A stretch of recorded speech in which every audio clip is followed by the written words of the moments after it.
those like 2 or 3 people that don't know, it's a monthly podcast where I just ask random people at a bar or at a coffee shop or wherever about their love lives. And I also ask storytellers and comedians and experts about their love lives. And I ask experts for advice. I started Singleling because of my personal experience in dating. I'm from the Dominican Republic, and oh, really? Great, representing.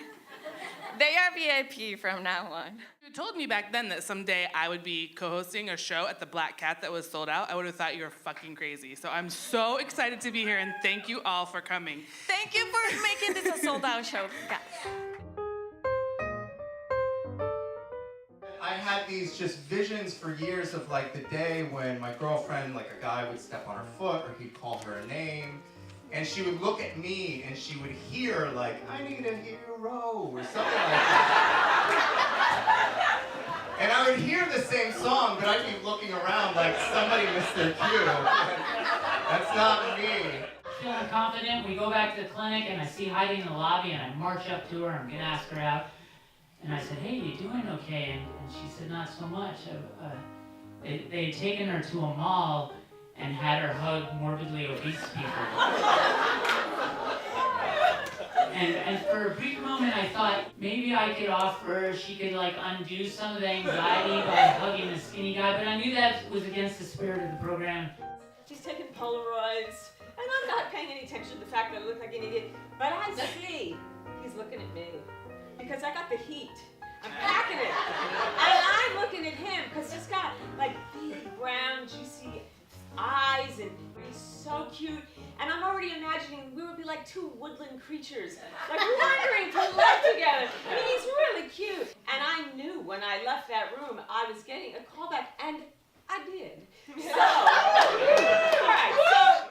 5 is a good number of pictures. You have a picture of your face. You have a picture of your body. You do something interesting. 5 is a good number. Nobody needs 26 pictures. No one needs your pictures to Africa, right?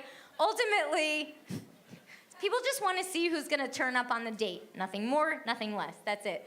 Other things like I was wondering why people weren't responding to my messages, and then I realized I wasn't ending with a question. They had nothing to respond to.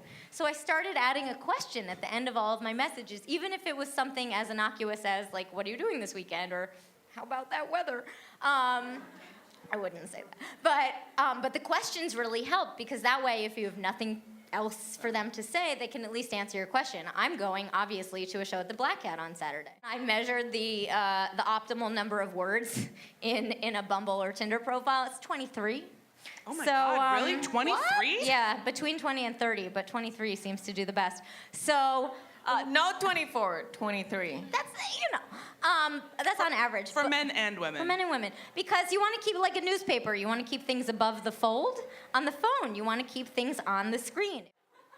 I have to say, I do prefer dating in New York, just because, like, you guys are great, but it's just, there's so many different exciting kinds of lawyers to meet down here, you know? I've really worked my way through the whole profession, and what really... And all I could think was eHarmony actually costs money. Like, I wanted him to just fix his teeth. I felt bad. But then it dawned on me that actually I was the hot one in this scenario, the Beyonce, if you will. And I'm never the hot one. So I decide that because this man has probably, like, this is the closest that he's been to a vagina since his actual birth, that I am gonna give him the best date of his life. Yeah, I just don't want to be, 10 years from now still single and have my must-have list be like, as long as they don't beat me, I can work with it. I want to be partnered up before then, is what I mean. There was just something about a woman with glasses that made me think, oh yeah, this is my speed.